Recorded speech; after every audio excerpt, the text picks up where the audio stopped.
नाही म्हणून म्हटलं तुम्हाला आम्ही ताकद देतो आणि इकडचं तिकडचं म्हणून नाही, सगळं आपण दहीहंडी करू. प्रश्न चला आपण दहीहंडी करू, तुम्ही दहीहंडीचे प्रमुख बना, वरती या.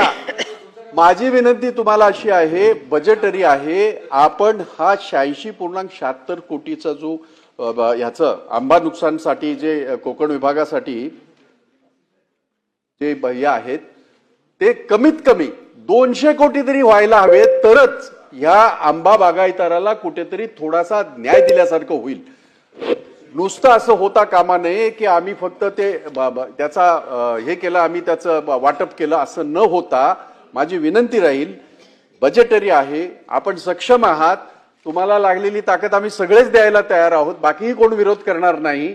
म्हणून ही जी तरतूद केलेली आहे किंवा जे आपण उत्तरात दिलंय 86.76 कोटी, ही नुकसान भरपाई जी आहे ती 200 कोटीपर्यंत असायला पाहिजे.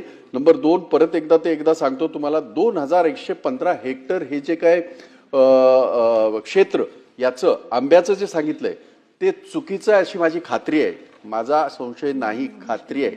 प्रत्येक जिल्ह्यामध्ये जर आपण गेलो, अगदीच या 4 जिल्ह्यांचं आपण जर म्हटलं, सिंधुदुर्ग, रत्नागिरी, याचं थोडस प्रेम, आता जरा कोकणी माणूस असल्यामुळे थोडस वाटतं 200 कोटी मिळतील म्हणून थोडं आणखीन थोडस लावून बोलतोय, बाकी काही नाही. आता कुठं मोहर आलाय बरं, त्याला गळती किती होईल हे माहिती नाही. तर माझी आपल्याला ती विनंती राहील की ती बैठक अधिकाऱ्यांबरोबर लावून, अधिकाऱ्यांना ठीक आहे, सगळ्यांना त्यांना सगळ्याच वेळेला दोष देण्याचा आमचा कुणाचा हे नाही, परंतु एवढं मात्र नक्की की आमचं नगदी एकमेव पीक आंबा आणि काजू तर जंगली आहे, त्याला फारसा पावसाचा परिणाम होत नाही. कोणी सांगत असेल त्याचं चुकीचं आहे, कारण हे आपल्याला सगळ्यांना माहिती आहे. परंतु आंब्याला हे अतिशय संवेदनशील हे आहे, फळ आहे. थोडा जरी वातावरणात बदल झाला तरी त्याची वाट लागते. म्हणून 200 कोटी आपण ती तरतूद कराल का?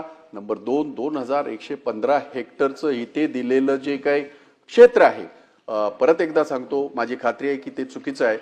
ते नक्की किती आहे या बाबतीमध्ये अधिकाऱ्यांना तशा सूचना देऊन त्या सगळ्या आंबा बागायतदारांना आपण दिलासा देणार का?